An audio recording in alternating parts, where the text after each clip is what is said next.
स्वास्थ्य क्षेत्रको सबै कुरा।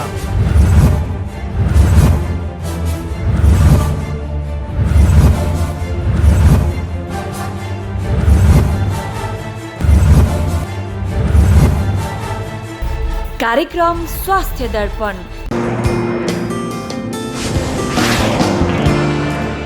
आदरणीय दर्शकहरू, कार्यक्रम स्वास्थ्य दर्पणमा यहाँहरूलाई हार्दिक स्वागत गर्न चाहन्छु। म प्रस्तोता सन्दीप कुमार श्रेष्ठ। हामी स्वास्थ्य दर्पणमा आज कार्यक्रमलाई काठमाडौँ बाहिर उत्पादन गर्दैछौँ। विभिन्न विधाका चिकित्सकहरूसँग हामी कुराकानी गर्दैछौँ। उहाँहरूको बिरामीलाई उपचार गर्दै गर्दाको अनुभूति, विकासक्रम, ती विधाबाट बिरामीलाई कसरी उपचार गरिराखेको छ, टेक्नोलोजीको अवस्था लगायतका विषयलाई हामी जोड्नेछौँ। यति बेला मसँग हुनुहुन्छ ग्यास्ट्रोइन्टरोलोजी तथा हेपाटोलोजिस्ट डाक्टर खोसराज देवान हुनुहुन्छ। कलेज अफ मेडिकल साइन्सेस भरतपुरको यो डिपार्टमा आबद्ध हुनुहुन्छ। हामी उहाँसँग यी विषयमा रहेर केन्द्रित रही कुराकानी गर्नेछौँ। डाक्टर साहबलाई स्वागत छ। नमस्कार। आराम हुनुहुन्छ? एकदम ठिकठाक। बिरामीको धेरै लोड पनि छ। हामी बिरामीलाई एकैछिन बाहिर रोकेर तपाईँसँग कुराकानी गर्न गइराखेका छौँ। अहिले जनशक्तिको अवस्था काठमाडौँ बाहिर तपाईँहरूको विधालाई हेर्दाखेरि कस्तो पाउनुभएको छ? काठमाडौँ बाहिर हेर्दाखेरि अब यहाँ बिरामीको चाप पनि एकदम बढी छ काठमाडौँको तुलनामा। हुन त अहिले काठमाडौँमा धेरै अस्पतालहरू खोलिरहेछन्। अब प्रायः डक्टरहरू काठमाडौँमै केन्द्रित हुने हुनाले गर्दा अब काठमाडौँ बाहिर चाहिँ जस्तो हाम्रो जस्तो चितवन जस्तो अब सानो एउटा ठाउँमा बिरामीको चाप बढी र डक्टर मात्रै होइन अरू स्टाफहरू पनि अब नर्सिङ स्टाफहरू धेरै कम हुने कारणले गर्दा अलिकति गाह्रो हुन्छ काठमाडौँको तुलनामा। तपाईँहरूको यो डिएम जस्तो ग्यास्ट्रोइन्टरोलोजी र हेपाटोलोजीमा गर्नुभएको छ, यो एक आपसमा जोडिएको विषय हो या फरक हो? एकदम जोडेको विषय हो। अब कता पढाइ गर्दाखेरि कसैले ग्यास्ट्रो मात्रै पढेछ, कसैले हेपाटोलोजी मात्रै पढ्छ। तर हामीले चाहिँ दुइटै सँगै पढिरहेछौँ, किनभने अब दुइटै पेटभित्र हुने अङ्ग हुनाले गर्दा एउटालाई किनभने ग्यास्ट्रो प्रब्लमले गर्दा लिभरलाई पनि असर पर्छ, कहिलेकाहीँ लिभरले गर्दा पेटको अरू अङ्गलाई पनि असर पर्छ। त्यही भएर एकदम जोडेको यो चाहिँ। पहिला ग्यास्ट्रोइन्टरोलोजीको विषयमा गफ गरौँ। ग्यास्ट्रोइन्टरोलोजीको डेभलपमेन्टको पाटोला हेर्नुभन्दा अगाडि हिजोको दिनमा प्र्याक्टिस कस्तो थियो? आज तपाईँले यही विषयमा डिएम गरिसके पछाडि कसैले फेलोसिप गर्नुभएको छ, कसैले लामो समय यो विषयमा प्र्याक्टिस गर्नुभएको छ, दिग्गज हुनुहुन्छ। यसको प्र्याक्टिसमा हामी कतिको परिवर्तन भएको छौँ, कतिको विकासक्रमलाई प्रयोगमा लिएर आएको छौँ?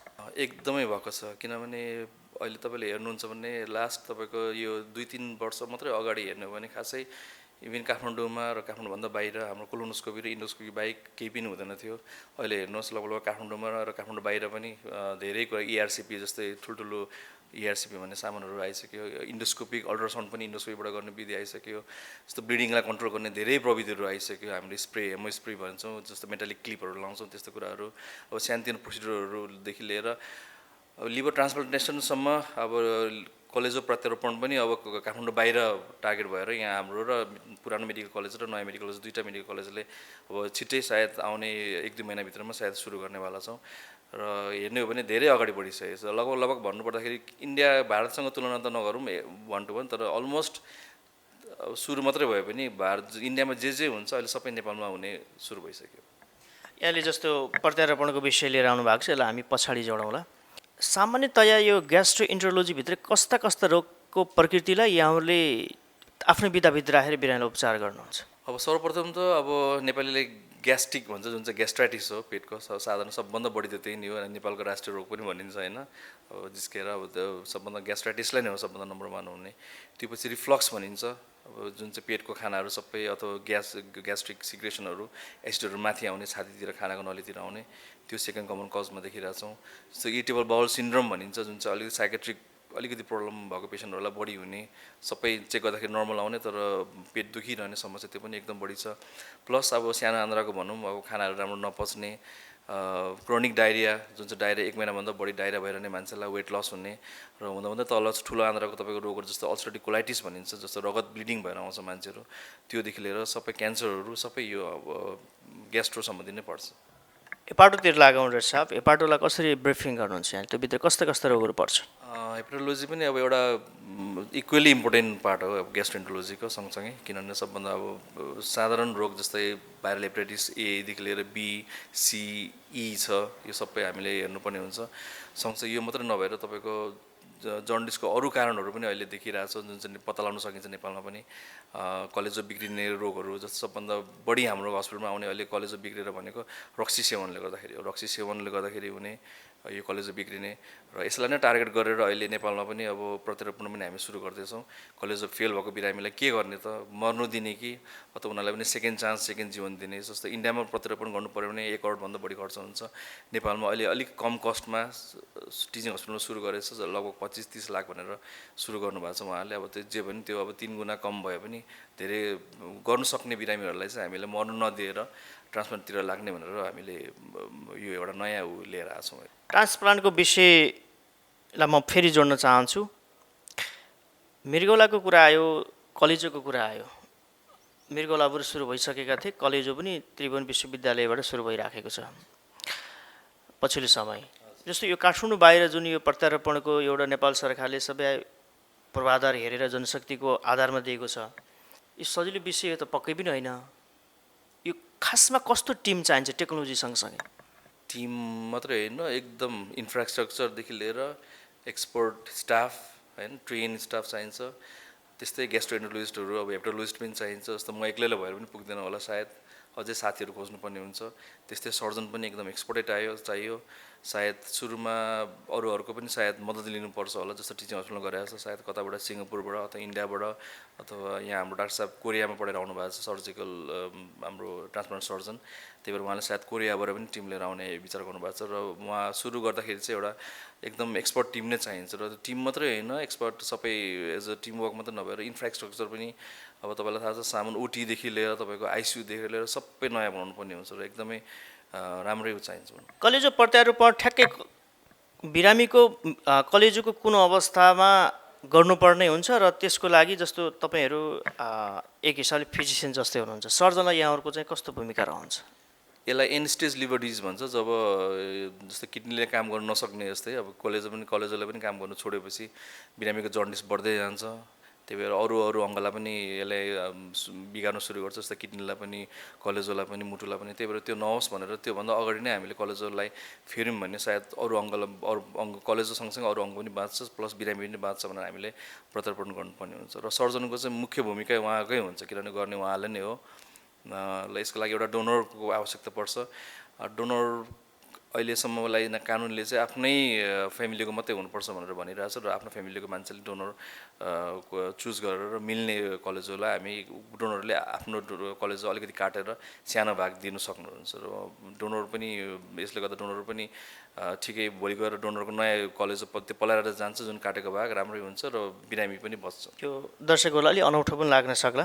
जस्तो मृगौलाको सवालमा जुन कलेजोको जस्तो रहँदैन, जस्तो तपाईँले भने जस्तै कलेजोको केही आवश्यक भाग त्यसबाट निकालेर प्रत्यारोपण गरी पनि त्यो पलाउँदै जान्छ र यतापट्टि काटेको सामान्य मान्छेको पनि फेरि पलाउँदै जान्छ भन्ने कुरा। तर किडनीमा भन्दा यो फरक हो। एकदम फरक हो, किनभने किडनीमा सजिलो त नभनौँ, तर किडनीलाई मान्छेले डिसिजन दिनु धेरै सजिलो हुन्छ फ्यामिलीलाई। किनभने 2टा किडनी हुन्छ, ल म दिन्छु भनेर एउटा छोराले अथवा छोरीले छिटो सोच्नु मतलब विचार आउनसक्छ। तर अब त्यही विचार कलेजोको कन्डिसनमा धेरै सोच्नुपर्ने हुन्छ। एउटा कलेजो हुन्छ, काट्दाखेरि फेरि मलाई पनि केही होला कि मेरो दिनु कि नदिने होइन, त्यो कुरा धेरै कुरा छ। र अब चाहिँ त्यही भएर अब चाहिँ हामीले ब्रेन डेड भएको बिरामी, ब्रेन डेड भनेको जस्तो एक्सिडेन्ट भएर कोही अब आइसियूमा लिएर आएको हुन्छ, उनीहरूको अब ब्रेनले मात्रै काम, ब्रेन मरिसकेको हुन्छ, खालि मुटु मात्रै अलिकति फोक्सो र मुटु चलिरहेको हुन्छ।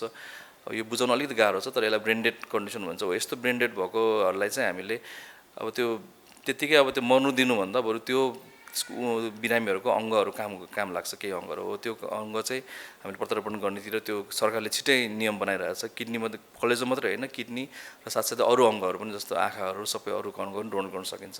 त्यो डिसिज डोनर भन्छ, हो त्योबाट पनि गर्न सकिन्छ।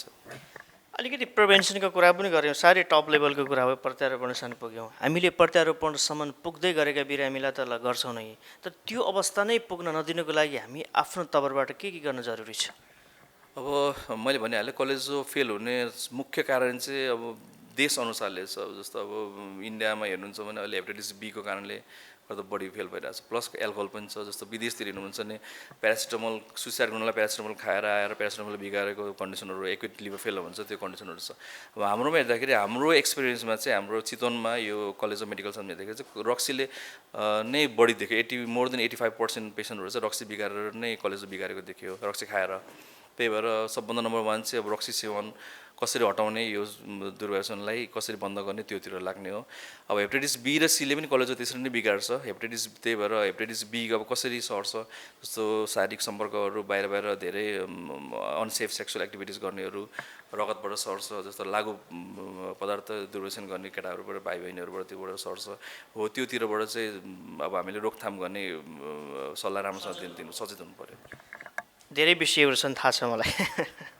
अन्त्यमा के कुरा जोड दिनुहोस् न, महत्त्वपूर्ण कुराहरू, जस्तो प्रत्यारोपणको एउटा विषय आयो, एउटा अवेरनेसको कुरा, एउटा विज्ञको हिसाबले दुई पक्षमै रहेर दर्शकहरूको लागि।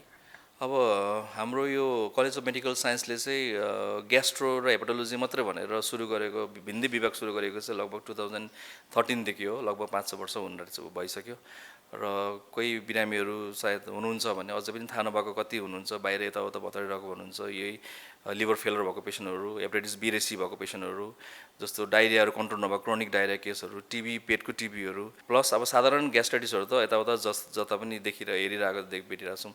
र यस्तो केही जटिलहरू समस्याहरू छ भने तपाईँहरूको छ भने सायद हामीलाई पनि एकपल्ट मौका दिनुहोस्, आउनुहोस् कलेज अफ मेडिकल साइन्स, पुरानो मेडिकल कलेजमा।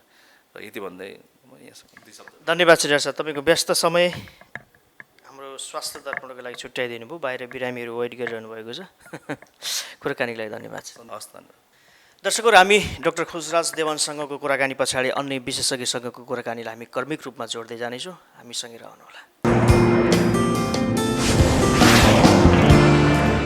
दर्शकहरू, यति बेला हामी रेडियोलोजी डिपार्टभित्र छौँ। सामान्यतया यो x-ray, video x-ray, echocardiography, CT scan, MRI जस्ता यो रेडियोलोजीभित्र पर्ने कतिपय यी इक्विपमेन्टहरूलाई हामीले कसरी सञ्चालन गर्छौँ, यसका फाइदा बेफाइदा मूलत आजभोलि के छ भन्दा कतिपय यो दुर्घटनाको अवस्थाहरूमा सिटी एमआरआई गरिहाल्नुपर्छ भन्ने पनि जनसमुदायको धारणा छ।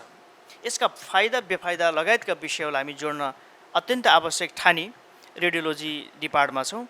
डाक्टर प्रमोद छेत्री, डाक्टर विष्णु लगायतका टिमहरू हुनुहुन्छ। हामी यो कलेज अफ मेडिकल साइन्सेसको यो रेडियोलोजी डिपार्टको टिमसँग छौँ। डाक्टर साहबलाई स्वागत छ। पहिला डाक्टर प्रमोदसँग गफ गरौँ, पछि सर्दै हुनुहुन्छ, के अलि अगाडि आइदिनु होला। कति वर्ष भयो डाक्टर साहब तपाईँ यो प्राय यो सिटी एमआरआईसँग चाहिँ रिपोर्टिङमा फेस गर्न थालेको? 15 वर्ष हुन थालिसक्यो। 15 वर्ष हुन थालिसक्यो।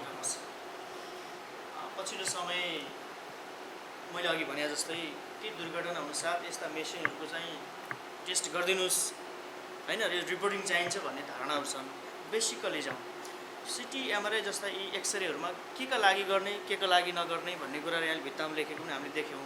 त्यसको बारेमा थोरै बताइदिनुहोस् न। सिटीको लागि त मेन अब एक्सिडेन्ट केसहरू भयो, अब ट्युमरहरू भयो, भित्र के छ नसाहरू हेर्नुपर्ने लागि चाहिँ नि त्यस्तोलाई चाहिँ नि ठिक हुन्छ। अब एमआरआई पनि मोस्टली त त्यसको लागि हो। त्यही पनि अब एमआरआई चाहिँ रेडिएसनको लागि चाहिँ नि हुँदैन। त्यही रेडिएसन सिटीमा हुन्छ, एमआरआई रेडिएसन हुँदैन। त्यो चाहिँ नि फरक छ। अरू चाहिँ नि मोटामोटी एउटै हुन्छ। यो प्याथोलोजी रेडियोलोजी डिपार्ट प्राय बिरामीसँग प्रत्यक्ष डिलिङ गर्न पर्ने, आफ्नो डिपार्टमा छिरिसके पछाडि रिपोर्टिङ गऱ्यो निक्लै हिँड्यो होइन, त्यो स्वभावै त्यस्तै हुन्छ कि डाक्टर साहब? होइन, हामीले चाहिँ पेसेन्टलाई पनि लिन्छौँ। के डाउटहरू भयो भने पेसेन्टलाई बोलाउने कुराकानी हुन्छ। त्यस्तो स्वभाव तपाईँ त धेरै मिडियामा बोल्ने स्वभाव छैन। कहिलेकाहीँ यस्ता विषयहरूलाई हामी अवेरनेसको रूपमा चाहिँ बोल्नुपर्छ, बताइदिनुपर्छ भन्ने लाग्दैन? लाग्छ त्यसो। यसको अर्थ के हो भने दर्शक अलि मृदुभाषी हुनुहुन्छ, त्यति बोल्न चाहनुहुन्न। डाक्टर विष्णुतर्फ आउँछु म। डाक्टर साहब, उहाँले भने जस्तो थप कुराहरू जोडौँ। केही हुनसाथ जस्तो गर्भवती महिलाहरूले पनि प्राय सिटीमा के कुराहरू ख्याल गर्नु जरुरी छ? गर्भवती महिलाले कुनै पनि जस्तै त्यो अवस्थामा कुनै पनि अवस्थामा चाहिँ सिटी स्क्यान गर्नु हुँदैन है। मोस्टली हामी परिहाल्यो भने के गर्ने? के हुन्छ भन्दाखेरि पहिलो 3 महिना हुन्छ, परिहाले पनि सकेसम्म हामी पहिलो 3 महिना चाहिँ अभोइड गर्न प्रयास गर्छौँ। तर पहिलो 3 महिनापछि यदि गर्नुपर्ने आवश्यकता भयो भने चाहिँ हामीले चाहिँ एउटा लिडको सिल भन्ने सिल हुन्छ, त्यो सिल चाहिँ उसको जुन बच्चाकोलाई छोप्ने गरेर सिल राखेर त्यसपछि गर्छौँ यदि बाध्यता भयो भने मात्रै। तर मोस्टली हामीले कुनै पनि गर्भवती महिलालाई चाहिँ सिटी स्क्यानबाट चाहिँ र एक्सरे दुवैबाट चाहिँ अभोइड गर्छौँ। गर्नुहुन्छ के दुर्घटना हुनसाथ मान्छेहरू इमोसनली यो गर्दै भन्ने खालको जुन ट्रेन आउँछ नि, त्यसलाई तपाईँले रोक्ने प्रयास त्यति गरेको पनि देखिँदैन। यहाँहरूलाई आफ्नै समस्या होलान्। यस्तो त्यो कुरा रोक्ने हामीले त्यो त्यो कुरा रिक्वेस्ट गर्ने होइन, किनभने बिरामीहरू इमर्जेन्सीमा आउनुहुन्छ अथवा अरू डाक्टर साहबहरूलाई भेट्नुहुन्छ, उहाँहरूले कुन बिरामीलाई के जाँच गर्नुपर्छ भन्ने कुरा उहाँले निर्क्युल गरेर हामी कहाँ पठाउने हो। त्यो पठाइसकेपछि अनि बल्ल हामीले चाहिँ गर्ने हो। हाम्रो काम भनेको उहाँहरूले यो जाँच गर्नुहोस् तपाईँले भनेर पठाएपछि अनि गरिदिने र त्यहाँ के देखिएको छ, बिरामीलाई के भएको छ भनेर हामीले डायग्नोसिस मात्रै गरिदिने। डाक्टर साहबले पुरै मेडिकल्ली कुरा गर्नुभयो होइन? उसले रोग पत्ता लगाइदिने काम चाहिँ हाम्रो। हजुर, ठिक छ डाक्टर साहब। जस्तो यो पछिल्लो समय यसको विकास क्रमहरू जस्तो यो एमआरआई सिटी स्क्यानको पनि आफ्नै खालको के तपाईँहरूको यो टेक्नोलोजीहरू थप मोडलाइज भइसकेको अवस्था छ। यसले गर्दाखेरि समस्यालाई पहिचान गर्नको लागि र थप उपचार गर्नको लागि धेरै सहज भयो। हजुर, जस्तै अब अलिकति थोरै इतिहासतिर जाउँ, पहिला के हुन्थ्यो भने एक्सरे मात्रै हुन्थ्यो। अनि के हुन्थ्यो भने कति रोगहरू पत्ता लगाउन गाह्रो हुन्थ्यो र कति रोगहरू पत्ता लगाउन टाइम लाग्थ्यो है। अब अहिले के भएको छ भन्दाखेरि अब हामीले पहिला एक्सरे देख्ने बित्तिकै एक्सरेमा केही कुरा छ कि भनेर हेर्नुपर्ने बित्तिकै हामी सिटी स्क्यान गर्छौँ अथवा एमआरआई गर्छौँ अथवा अरू कुनै मोडालिटीहरू गर्छौँ। त्यो भएको हुनाले के हुन्छ भने अहिले चाँडै रोग पत्ता लाग्छ र कुनै पनि काम गर्नलाई छिटो छरितो भएको छ। अहिले एक्सरे हामीले अब तपाईँको 1 मिनटभित्र एक्सरे गरेर हामीले होल बडीमा कहाँ के समस्या छ भनेर पत्ता लगाउन सक्छौँ। यो टेक्नोलोजीले गर्दाखेरि यो भएको फाइदाहरू हो अहिले चाहिँ। अझै बेसिकली जाउँ, जस्तो एक्सरे के सम्मको लागि गर्ने, भिडियो एक्सरे, सिटी स्क्यान हामी जुन यो सेटअपमा छौँ र एमआरआई चाहिँ हामी जानै मिल्दैन होइन? यो चाँडो चिजलाई कसरी व्याख्या गर्नुहुन्छ? एक्सरे भनेको नर्मल्ली अब अहिलेको स्थितिमा के छ भने हड्डीहरू हेर्नको लागि एउटा, अर्को चाहिँ छातीमा हेर्नको लागि मस्ती है। हड्डीहरू कुनै कुनै बिरामी चाहिँ अब एक्सिडेन्ट भएर आउनुभयो भने उहाँको हातखुट्टाको हड्डीहरू ठिक छ कि छैन, छातीको हड्डीहरू ठिक छ कि छैन, टाउको हड्डीहरू ठिक छ कि छैन भनेर हेर्नको लागि मस्ती पहिला एक्सरे युज गरिन्थ्यो। त्यसपछि अब जाउँ अल्ट्रासाउन्डमा। अल्ट्रासाउन्डमा के हुन्छ भने नर्मली त्यसमा रेडिएसन हुँदैन, एक्सरेमा रेडिएसन हुन्छ। त्यो भएको हुनाले बिरामीहरूलाई चाहिँ हामी रेडिएसन नदिउँ भनेर होइन हामीले चाहिँ अभोइड गर्न सकिन्छ। तर अल्ट्रासाउन्डमा के हुन्छ भने रेडिएसन हुँदैन। त्यो भएको हुनाले मस्ती अल्ट्रासाउन्ड गर्भवती महिलाहरूको लागि हामीले प्रयोग गर्छौँ। र त्यो बाहेक शरीरमा भएको जस्तै पित्तथलीमा ढुङ्गाहरू भयो भने, अनि त्यसपछि कुनै पानीको फोकाहरू त्यस्तो समस्याहरू भयो भने र पाठेघरहरू हेर्नु पऱ्यो भने चाहिँ हामीले युएसजी अथवा अल्ट्रासाउन्ड गर्छौँ।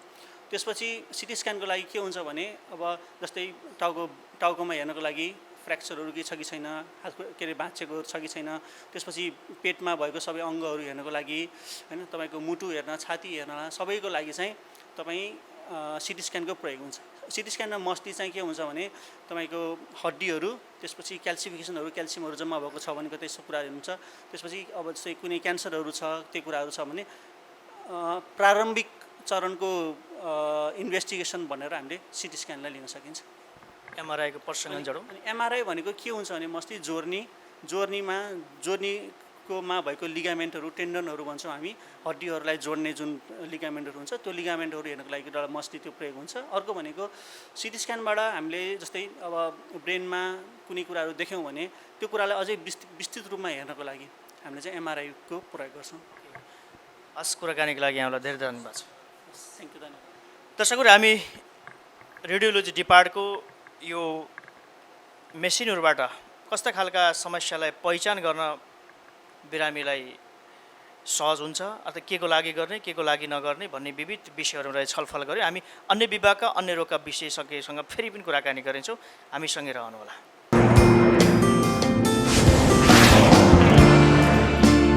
आदरणीय दर्शकहरू, हामी यति बेला oral and maxillofacial surgeon doctor Ashutosh Kumar सिंहसँग छौँ। हामी ओभरअल यो विषय र यो विषयसँग जोडिएका विविध पक्षसँग रहेर कुराकानी गर्नेछौँ। डाक्टर साहबलाई स्वागत छ। डाक्टर साहब, धेरै धन्यवाद सन्दीपजी र नमस्कार सबैजनालाई। सम्भवतः हामी नेपाल टेलिभिजनको स्वास्थ्य दर्पण कार्यक्रममा 2 वर्ष अगाडि, मलाई याद छ, पहिलो कार्यक्रममा हामी यहाँहरूसँग केही अन्तर्क्रिया गरेका थियौँ। 2 वर्ष पछाडि हामी यहाँसँग फेरि उपस्थित भएका छौँ। ओरल एन्ड म्याक्जुलोफेसियल सर्जरीको विषयमा यहाँले 2 वर्ष पहिला प्रस्तुत गरेको कार्यपत्रहरू हेर्दाखेरि निकै खोज अनुसन्धानमा आधारित थियो। त्यो रोचक पनि थियो एक हिसाबले। यो करिब तपाईँको यो 24 महिना पछाडिको कुरा गरौँ, अहिलेको अवस्था के छ? त्यो समयको भन्दा अहिले अनुभव पनि बढी भइसकेको छ। अहिले हाम्रो त्यो बेलाको भन्दा अहिले केसको क्वान्टिटी नै बढेको छ। हाम्रो वार्ड पनि नियरली अलवेज फिल्ड हुन्छ। अहिले अब के कारणले हो, सायद एक्सिडेन्ट, ट्रमाको केसहरू पनि बढी हुने, क्यान्सरको केसहरू पनि बढी हुने र सबैजनालाई एउटा अवेरनेस मेबी यस्तो प्रोग्रामहरूले गर्दा अवेरनेस थाहा हुने कुन रोग लाग्दा कहाँ पुग्नुपर्छ, यो विषयको डक्टरले के सम्बन्धी उपचार गर्छ, के सर्जरी गर्छ भन्ने थाहा भएर होला सायद पहिलाभन्दा पेसेन्टको सङ्ख्या पनि बढेको छ, सायद पेसेन्ट सेटिस्फ्याक्सन पनि राम्रोसँग दिन सकिएला होला। अहिले पेसेन्टहरू धेरै आउन थालेको छन् र डेली सर्जरी अपरेट गर्छौँ हामी, प्रोबाब्ली सायद सबैभन्दा बढी सर्जरी अपरेट गर्ने डिपार्टमेन्टमा पर्छौँ होला हामी राष्ट्रिय स्तरमा। हजुर, पुरानो मेडिकल कलेज। जस्तो डाक्टर साहब यो नेपालीमा भन्दाखेरि मुख र अनुहारको सर्जरी तपाईँहरूले गर्नुहुन्छ, त्यो भनेको जस्तो एक्सिडेन्ट केस हुने भयो, तपाईँको प्लास्टिक सर्जरी अलिक फरक पऱ्यो होइन यसमा? प्लास्टिक सर्जरी भनेको अब अनुहारको प्लास्टिक सर्जरी भनेको प्लास्टिसिटी भनेको बदलाव ल्याउने। सो प्लास्टिक सर्जरी भनेको अलि आफूलाई चित्त नबुझेको छ भने त्यसलाई राम्रो अझै राम्रो कसरी बनाउने भनेर प्लास्टिक सर्जरी भनिन्छ। अब रेस्ट अफ द बडी बाँकी शरीरको भागहरूको लागि प्लास्टिक सर्जन हुन्छ भने फेसको लागि चाहिँ सबैभन्दा राम्रो म्याक्सिलोफेसियल सर्जन नै हुन्छ, किनभने फेसमा एउटा मसिनो किसिमले काम गर्ने हाम्रो बानी हुन्छ। सानो मुखको सानो अब दाग नबसाउने कसरी हुन्छ, अनुहारमा त दाग बसाउनु मिलेन, अरू ठाउँमा अपरेसन गर्दा सिधै चिरेर गर्न मिल्छ भने मुखमा कसरी लुकाएर हुन्छ, दाग कहाँबाट अपरेसन गर्दा दाग देखिन्न, यो सब आइडियाहरू गर्ने हुँदाखेरि चाहिँ अनुहारको प्लास्टिक सर्जन पनि हामी नै हो। जस्तो तपाईँहरू भन्दै गर्दाखेरि त्यो विधाको भित्रका समस्यालाई यहाँले सम्बोधन गर्नुहुन्छ ट्रिटमेन्टको हिसाबले या तपाईँहरू आफै हो भन्न खोज्नु? जस्तै हामीले अब फेसियल ट्रमा हो, एक्सिडेन्टको केसहरू भयो भनौँ न, एक्सिडेन्टको केसहरूमा त सबैभन्दा बेस्ट पहिलेदेखि चलिआएको फेसियल सर्जनले गर्ने हो। अलिअलि ओभरल्याप हुन्छ जस्तै प्लास्टिक सर्जरीसँग भनेर, तर आजसम्म पनि म्याक्सिलोफेसियल ट्रमा जुन एक्सिडेन्टमा मुखको च्यापो हड्डी भाँचिनेहरू यो चाहिँ प्लास्टिकले भन्दा पनि सर्जरी भन्दा म्याक्सिलोफेसियल सधैँ गरिआएको र राम्रो रिजल्ट छ होइन। अब नयाँ कुरामा चाहिँ आजकल आएको प्लास्टिक सर्जरी भनिन्छ नि, जस्तोमा के छ भने मैले देखेको होइन, कसैलाई फेसको अब कुनै ठाउँमा कसैले डिम्पल बनाउने भन्ने पनि हुन्छ, अनि एजले गर्दाखेरि रिङ्कल बस्छ, दागहरू बस्छ, रिङ्कल बस्छ, त्यो सबै चिजलाई हटाउने नयाँ नयाँ यस्तो प्रक्रियाहरू आइसकेको छ। त्यसको लागि पनि हामी यो अनुहारसँग चाहिँ धेरै यसैमा अनुभव बढी गरे हुनाले अरूतिर केही हाम्रो काम छैन नि त, यही मात्रै गरे। सो यति धेरै यसमा भिजेको हुन्छ कि सबभन्दा राम्रो रिजल्ट चाहिँ एउटा म्याक्सिलोफेसियल सर्जनले गर्छ, जुन चाहिँ हामीले मुख र अनुहार सर्जरी भनेर अहिले ल्याएको छौँ। यहाँले बिग्रिएकोलाई मात्र होइन मिलिएकोलाई पनि अझ राम्रो गराउनुहुन्छ होइन? हजुर। ओभरअल दन्तरोग र यसको क्षेत्र विस्तार, यसको विकासक्रमहरू, यसको टेक्नोलोजीलाई प्रयोग गर्ने एक्सपर्ट र टिमको अवस्था नेपालभरि हेर्दै गर्दाखेरि के पाउनुहुन्छ? डेन्टल रोगको बारेमा भन्नुपर्दाखेरि अहिले सबभन्दा राम्रो कुरा भनेको चाहिँ अवेरनेस बढ्दै गइरहेको छ। यस्तै गरी अवेरनेस अझै बढाइराख्नु, जुन संस्थाहरू छन् अवेरनेस बढाउनु पर्ने, जस्तै नेपाल डेन्टल एसोसिएसन हुन्छ, स्वास्थ्य मन्त्रालयको अन्तर्गतमा ओरल प्रोग्राम छ, त्यो उसले अब पहुँच नभएको ठाउँमा जहाँ टिभी रेडियो नै पनि छैन भनौँ, अथवा टिभी रेडियोमा बढी प्रचार प्रसार गरेर ओरल हेल्थको चाहिँ ट्रिटमेन्ट यसरी हुन्छ, यो मान्छेकोमा जानुपर्छ भने सबभन्दा ठुलो अहिले देखिएको समस्या भनेको क्वाकरी छ। एउटा डेन्टल फिल्डमा क्वाकरी भनेको रेजिस्टर्ड। एकैछिन डाक्टर साहब यसलाई अलिक बुझाएर भनिदिनुहोस्, किनभने दन्तरोग विशेषज्ञलाई बिरामीले कसरी चिन्ने भन्ने सवाल रहेन यहाँ, बिरामीलाई दन्तरोग विशेषज्ञले कसरी चिनेर उपचार गर्ने भन्ने सवाल छ डाक्टर साहब? पहिलो कुरा त बिरामीलाई थाहा हुनु यो लाइसेन्स र अनलाइसेन्स प्र्याक्टिसनर छुट्याउनु पर्छ। लाइसेन्स प्र्याक्टिसनर भनेको नेपाल मेडिकल काउन्सिलले लाइसेन्स दिएर प्र्याक्टिस गर्न भनेको मान्छे जो चाहिँ एमबिबिएस बिडिएस पढेपछि मात्रै हुन्छ होइन। डेन्टलको लागि BDS bachelor in dental surgery गरेको सर्जनहरू हुन्छन्, तर धेरै ठाउँमा नेपालमा पहिल्यैदेखि प्र्याक्टिस भइआएको के छ भने कसैले काहीँ काम गरेर अनुभव गरेको आधारमा ट्रिटमेन्ट हुन्छ, त्यो ट्रिटमेन्टहरू 10मा 8 चोटि फेल नहोला, राम्रै होला, कसैलाई ठिकै होला, तर साइन्टिफिक हुँदैन र एउटा ह्युमन बडी मान्छेको शरीर र मान्छेको सबै चिज बुझेको हुँदैन ती प्र्याक्टिसनरहरूले। तर लाइसेन्स प्र्याक्टिसनर जो चाहिँ डक्टरी पढेर आएको हुन्छ उसले त्यो बुझेको हुन्छ। त्यो जुन दुई केसमा समस्या आउँछ, जस्तै काहीँ गर्नु नपर्ने चिज हामीले कति ठाउँ देखाएको छौँ, रगत पातलो गर्ने औषधि खाइरहेको मान्छे हुन्छ, आजकल धेरै मान्छेले खान्छ रगत पातलो गर्ने औषधि, त्यो मान्छेकोमा दाँत सफा गर्ने भनेर स्केलिङ भन्ने हुन्छ एउटा, त्यो गरेपछि मुखभरि रगत चुहेर इमर्जेन्सीमा आउनुहुन्छ। त्यो डेन्टल पढेको बिडिएस डक्टरकोमा गएको उसले पहिले आइडेन्टिफाई गर्थ्यो यो मान्छेमा स्केलिङ गर्न मिल्दैन, पहिला यो औषधिको व्यवस्थापन गर्नुपर्छ अनि बल्ल गर्न मिल्छ। यस्तो सानो सानो कुरा पनि समस्या आउन सक्छ, त्यही भएर एउटा लाइसेन्स प्र्याक्टिसनरकोमा जानुपर्छ भनेर। लाइसेन्स हेर्ने मात्रै हो, जस्तै हामीले कुनै डक्टरमा जाँदाखेरि हजुरको licence number NMC licence number छ कति छ भने त्यति सोधिदिने मात्रै बानी गऱ्यो भने पनि, र डक्टरहरूले पनि त्यसलाई नराम्रो रूपमा नलिनुपर्छ जस्तो लाग्छ मलाई अहिले 5-10 वर्ष भन्दै गर्दाखेरि केही कुराहरू जोड्न मिल्छ भने केही जिज्ञासा राख्छु यहाँसँग। बिडिएसको सवालमा पनि अब अत्याधुनिक सहरहरूमा त यहाँहरू जस्तै 9वटा विधाकै डाक्टर साहब आइसक्नु भएको छ, त्यो बिडिएस भन्दा माथि पढ्नु पऱ्यो नि, एमडिएस गर्नु पऱ्यो। अब बिडिएसले पनि त कुन केस हेर्ने नहेर्ने भनेर सोच्नुपर्ने होला नि त अवस्था अनुसार होइन? यो चाहिँ कस्तो हुन्छ नि, अब जो वेल ट्रेन्ड मान्छे छ, वेल ट्रेन्ड मान्छेको सबभन्दा राम्रो क्वालिटी भनेको आफूले के गर्न सक्दिनँ त्यो छुट्याउन सक्छ अरे के।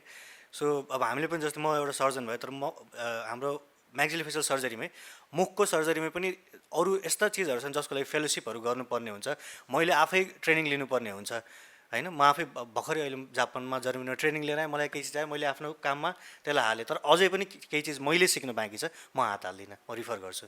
त्यसरी नै जुन बिडिएस भनेको जेनरल डेन्टल प्र्याक्टिसनर हो, ब्याचलर गरेको, उहाँहरूलाई पनि थाहा हुन्छ, वेल ट्रेन्ड मान्छेलाई थाहा हुन्छ, र नसक्ने, जस्टिफाई गर्न नसकिने र पेसेन्टलाई राम्रो रिजल्ट दिन सकिँदैन भने त्यो चिज चाहिँ रिफर गर्नुपर्छ भने वेल ट्रेन्ड मान्छेलाई चाहिँ थाहा हुन्छ। प्रसङ्गवश मैले सोधेँ मात्रै यो अरू कुन जिज्ञासा हुनसक्छ दर्शकहरूको।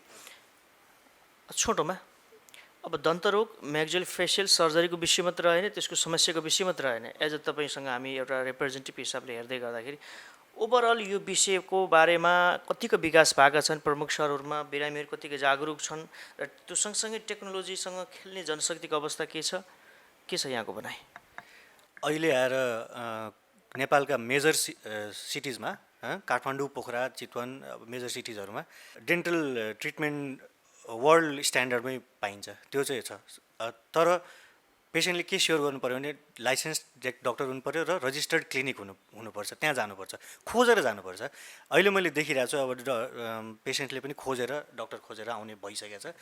डक्टरहरू पनि अहिलेको स्थितिमा अब यङ्स्टरहरूमा देखिरहेको छु म, ब्याचलरको मान्छेहरूमा अब नयाँ प्रविधि जस्तै डेन्टल इम्प्लान्ट भन्छ, पहिला दाँत छैन भने क्राउन हाल्ने भनिन्थ्यो, अहिले आजकल डेन्टल इम्प्लान्ट हालिन्छ। सबभन्दा राम्रो ट्रिटमेन्ट नै त्यही हो, वर्ल्ड स्ट्यान्डर्ड हो। वर्ल्डमा हुन्छ भने नेपालमा किन नहुने? नेपाली पेसेन्टले अफोर्ड गर्न सक्छ, त्यही टेक्नोलोजी अफोर्ड गर्न सक्छ भने त्यो ट्रिटमेन्ट पनि गर्नुपर्छ भने सबैले ट्रेनिङ लिइरहेछ।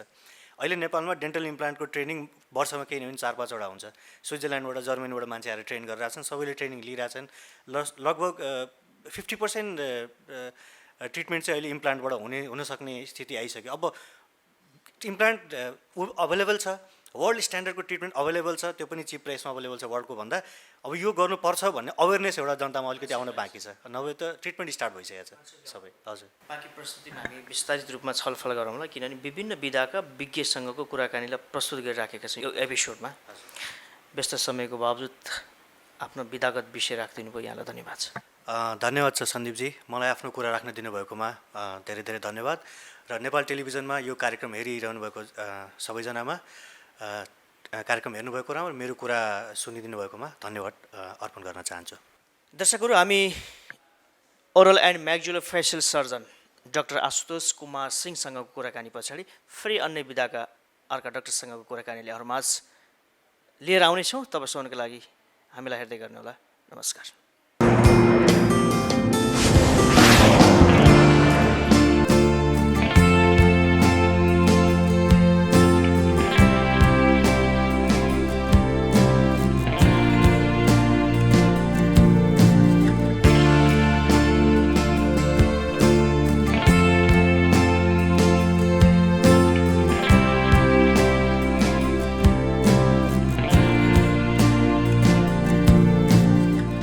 स्वास्थ्य क्षेत्रको सबै कुरा,